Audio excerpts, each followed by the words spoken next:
Бүгін біз Стамбулдағы Осмон Султандарының башқы сарайы, Топкапы сарайына барардан мұрын білішіңіз керек болған ең маанилүү маалыматтардың барын қарап чыгабыз. Бұл видео сізге уақытты, ақчаны жана ашықча түйшүктүү үнөмдөөгө жардам берет. Билеттердин чыныгы баасы канча экенин, эмне үчүн чет элдиктер менен жергиликтүү тургундар үчүн баалардын айырмасы абдан чоң экенин, билеттерди кантип туура сатып алуу керектигин жана албетте, бул жерге шаарда адашпай кантип жетсе болорун кеңири айтып беребиз. Анда месе баштайлы. Эми эң маанилүү нерседен билеттин баасынан баштайлы. Дароо айтып коеюн. Түркиядагы музейлерде баа саясаты чет өлкөлүк туристтер менен жергиликтүү тургундар үчүн кескин айырмаланат.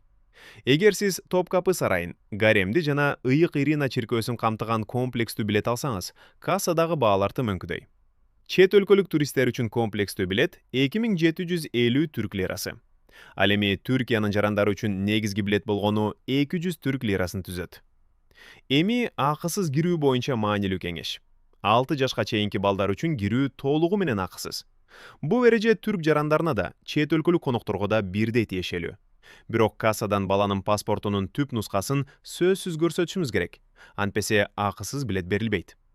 Ошондой эле 18 жаштан 25 жашка чейинки түрк студенттери жарактуу студенттик күбөлүгүн көрсөтсө, айрым учурларда музейге акысыз кире алышат. Эгер билетти алдын ала сатып алгыңыз келсе, аны Милли сарайлардын расмий сайтынан алсаңыз болот. Милли сарайлар расмий сайты. Бул жерде электрондук билетти онлайн сатып алуу мүмкүнчүлүгү бар. Төлөмдөн кийин билетиңиз электрондук почтаңызга QR код түрүндө жөнөтүлөт. Аны телефонуңуздан көрсөтсөңүз, же алдын ала чыгарып алсаңыз болот. Сатып алынган электрондук билет 90 күн бою жарактуу жана бир гана жолу колдонулат. Топкапы сарайы Стамбулдун тарыхый борборунда, Фатих районунда жайгашкан. Ал Айя София мечитинен жана Султан Ахмет аянтынан болгону бир нече кадам алыстыкта турат. Бул жерге жетүүнүн эң ыңгайлуу жолу Т1 трамвай линиясы. Трамвай менен келип Султан Ахмет аялдамасынан түшсөңүз жетиштүү. Эми сарайды кантип оңой табууга болорун айтып берейин. Башкы багыт катары Айя София мечитин алыңыз. Мечиттин негизги кире беришин карап туруп, анын сол тарабы менен айланып өтүңүз. Бийик таш дубалды бойлой түз басыңыз. Бир аздан кийин алтын менен кооздолгон сулуу Ахмет 3-түн фонтанын көрөсүз. Фонтандын дароо артында чоң, салтанаттуу таш дарбаза жайгашкан. Бул императордук дарбаза. Дал ушул жер Топкапы сарай комплексинин негизги жана жалгыз кире бериши болуп саналат. Аудиогидди кайдан аласыз? Билетти сатып алгандан кийин кассанын так маңдайындагы, короонун сол тарабындагы расмий аудиогид берүүчү жайга барыңыз. Ал жерден аудиогидди алып, экскурсияңызды баштасаңыз болот. Дарбазадан өткөндөн кийин сиз Осмон империясынын тарыхый жүрөгүнө киресиз. Алдыңызда экинчи короо ачылат. Дал ушул жерден султандардын сарай бөлмөлөрүнө, атактуу казына музейине жана гаремге өтүүгө болот. Гаремге кирүү өзүнчө уюштурулган. Анын кире бериши экинчи короонун сол тарабында жайгашкан. Ал жерден комплекстүү билетиңизди кайрадан текшеришет. Топкапы сарайы 1460-1478 жылдары Султан Мехмет II Фатихтин буйругу менен Константинополду басып алгандан кийин курулган.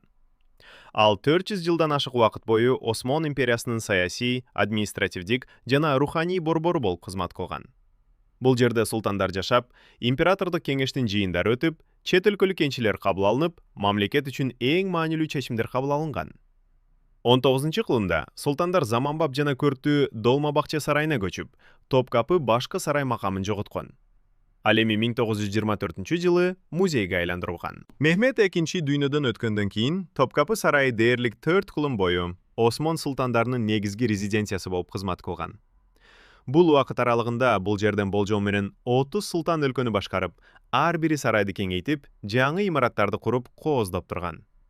Ошондуктан, бүгүнкү күндө Топкапы сарайы осмондук, исламдык жана европалык архитектуранын өзгөчө айкалышын чалдырган тарыхый комплекске айланган.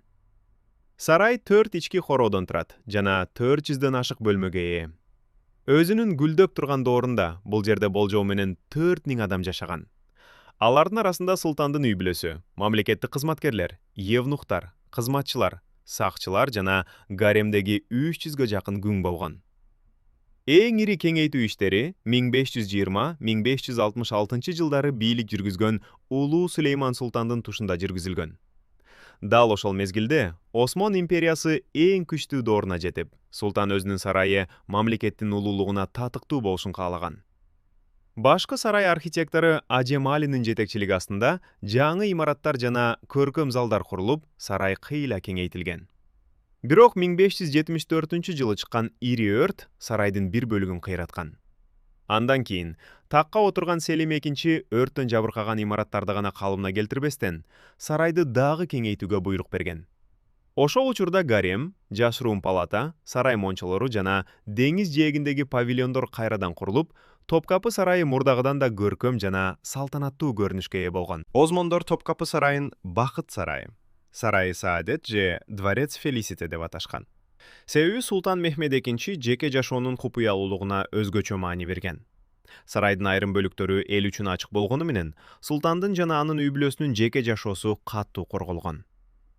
1481-жылы Мехмед экинчи Кануннаме деп аталган мыйзамдар жыйнагын кабыл алып, сарайдын ички короолорунда абсолюттук тынчтыкты сактоо эрежесин киргизген. Бул мыйзамга ылайык сарайдын ичинде ызы-чуу салууга жана тартипти бузууга катуу тыюу салынган. Мындан тышкары султан менен анын үй бүлөсүнүн купуялуулугун камсыз кылуу үчүн торлуу терезелер жана жашыруун өтмөктөр курулган. Алардын жардамы менен султан башкаларга көрүнбөстөн сарайдын ар кайсы бөлүктөрүнө өтүп, айлана чөйрөнү байкай алган. Бул чаралар Осмон сарайындагы коопсуздукту жана жеке жашоонун кол тийбестигин камсыз кылууга багытталган. 16-кылымдын аягында курулган гаремде 1000ден ашуун аял, султандын балдары жана евнухтар жашаган. Гаремдин эң башкы жетекчиси Валиде султан, башкача айтканда султандын апасы болгон. Ал гаремдеги тартипте, күнүмдүк жашоону жана анын иштешин көзөмөлдөп турган. Ислам дини мусулман аялдарды кол кылууга тыюу салгандыктан, гаремдеги күмдөрдүн көпчүлүгү христиан же жөөттектүү кыздар болгон. Алардын көбү Осмон мамлекетинин ар кайсы аймактарынан же коңшу өлкөлөрдөн алынып келинген. Ошондой эле сарайга белек катары тартууланган. Айрыкча Кавказ аймагынан, анын ичинде Черкес жерлеринен келген кыздар көп болгон. Гаремге келгенден кийин алардын баары ислам динин кабыл алып, сарайдагы атайын мектепте билим алышкан. Ал жерде аларга Осмон тили, адеп-ахлак, сарай этикети, музыка, би, сайма-саюу жана башка өнөрлөр үйрөтүлүп, султандын сарайындагы жашоого даярдашкан. Эң таланттуу жана билимдүү кыздар кийин султандын үй бүлөсүнө же мамлекеттин жогорку даражалуу кызматкерлерине жубай болуп чыгуу мүмкүнчүлүгүнө ээ болушкан. Сарайдын ашканалары алгач 15-кылымда курулган. Кийинчерээк улуу Сулейман султандын тушунда алар кыйла кеңейтилген. Ал эми 1574-жылдагы чоң өрттөн кийин сарайдын башкы архитектору Мимар Синан ашканаларды кайрадан куруп жаңырткан. Ашканалар экинчи короо менен Мармара деңизинин ортосунда жайгашкан көчөнүн боюнда орун алган. Бул жерге жетүү үчүн 3 дарбазадан өтүү керек. Ашкана комплекси 10 өзүнчө күмбөздүү имараттан турган жана Осмон империясындагы эң чоң сарай ашканасы болуп эсептелген. Бул жерде күн сайын болжол менен 4000 адамга тамак даярдалып, ашкананын ишин камсыз кылуу үчүн 800дөн ашуун адам эмгектенген. Бул кызматкерлердин арасында ашпозчулар, нан бышыруучулар, таттуу жасоочулар, идиш аяк жуучулар жана башка кызматкерлер болгон. Дал ушул имаратта Осмон империясынын эң жогорку мамлекеттик органы болгон императордук кеңеш, диван жыйын өткөргөн. Кеңештин курамына улуу вазир жана башка жогорку даражалуу мамлекеттик ишмерлер кирген. Кеңеш имараты экинчи короонун түндүк батыш бурчунда, Бакыт дарбазасынын Бабус-Саадет жанында жайгашкан. Бүгүнкү күнгө чейин сакталып калган императордук кеңештин имараты улуу Сулейман султандын тушунда курулган. Ал эми биринчи кеңеш имаратын Мехмед экинчи тургузган. Имараттын бир нече кире бериши бар. Киребериштеги мрамор жана парфир ташынан жасалган мамылар алтын менен кооздолгон жашыл жана ак түстөгү жыгач шыпты көтөрүп турат. Сырткы эшиктери рококо стилинде жасалган. Ал эми алтын жалатылган торлуу терезелер аркылуу күндүн табигый жарыгы имараттын ичине мол түшүп турат. Бул имарат Осмон империясынын эң маанилүү мамлекеттик чечимдери кабыл алынган жайлардын бири болгон. Топкапы сарайынын гареми. Стамбулдагы атактуу Топкапы сарайынын эң купуя жана корголгон бөлүгү болгон. Ал Осмон султандарынын, алардын үй бүлөсүнүн жана жакындарынын жеке жашоосу үчүн кызмат кылган. Гарем негизинен 16-кылымдын аягында азыркы көрүнүшүнө келип, анда султандын жубайлары, күндөрү, балдары жана сарай кызматкерлери жашаган. Өзүнүн кооз архитектурасы, Түркүн түстүү изни плиткалар менен кооздолгон бөлмөлөлөрү жана көртүү жасалгас аркылуу гарем Осмон султандарынын күнүмдүк жашоосуна көз чаптырууга мүмкүнчүлүк берет. Тарыхый мааниси: гарем жөн гана жашоо жайы эмес, Осмон сарайындагы эң маанилүү мекемелердин бири болгон. Бул жерде Валиде султан, султандын апасы, анын жубайлары, балдары жана сарайдагы эң таасирдүү аялдар жашаган. Айрым учурларда Валиде султан мамлекеттин саясатына да олуттуу таасир тийгизип, Осмон тарыхында маанилүү роль ойногон. Осмон маданиятынын күзгүсү. Гаремге саякат кылуу Осмон империясынын сарай турмушу, каада салттары жана маданияты менен жакындан таанышууга мүмкүнчүлүк берет.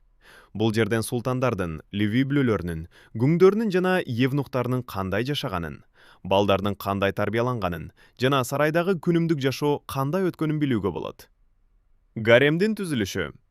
Гарем 16-кылымдын аягында кеңейтилип, болжол менен 400дөн ашык бөлмө жана атайын жайлардан турган чоң комплекске айланган.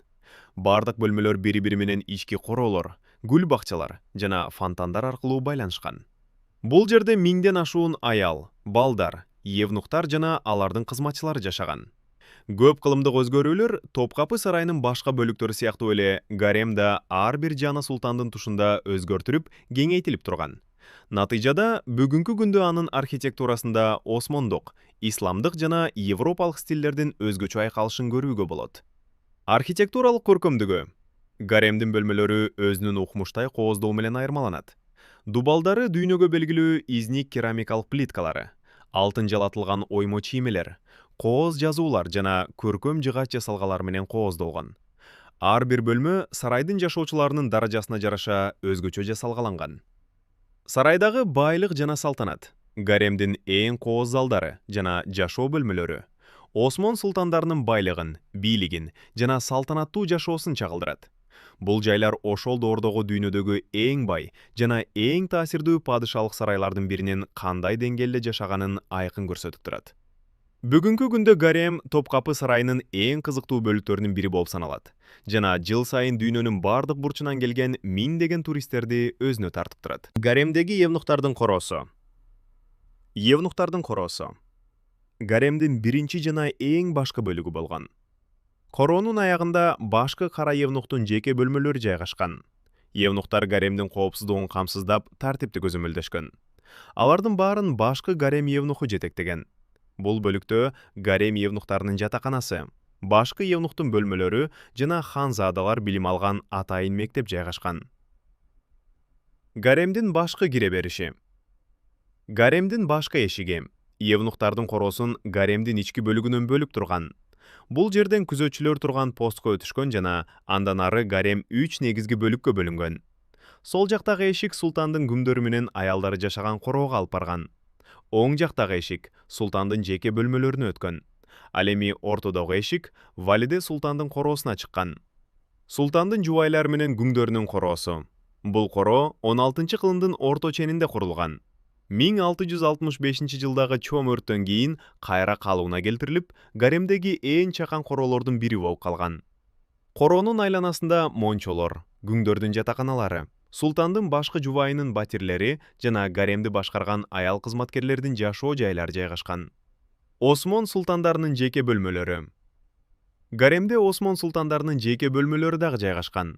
Алардын эң белгилүүлөрү Мурат 3, Ахмет 1 жана Ахмет 3 султандардын бөлмөлөрү. Мурат 3-түн бөлмөсү 16-кылымдан бүгүнкү күнгө чейин эң жакшы сакталган жайлардын бири болуп эсептелет. Аны улуу Осмон архитектору Мимар Синан курган. Бул бөлмө сарайдагы эң кооз эшиктердин бири жана өзүнүн баштапкы ички жасалгасын бүгүнкү күнгө чейин сактап калган. Ал эми Ахмет 1-дин бөлмөлөрү дүйнөгө белгилүү изниктин жалтырак керамикалык плиткалары менен кооздолгон. Алар Осмон көркөм өнөрүнүн эң мыкты үлгүлөрүнүн бири болуп саналат жана гаремдин өзгөчө көркүн ачып турат.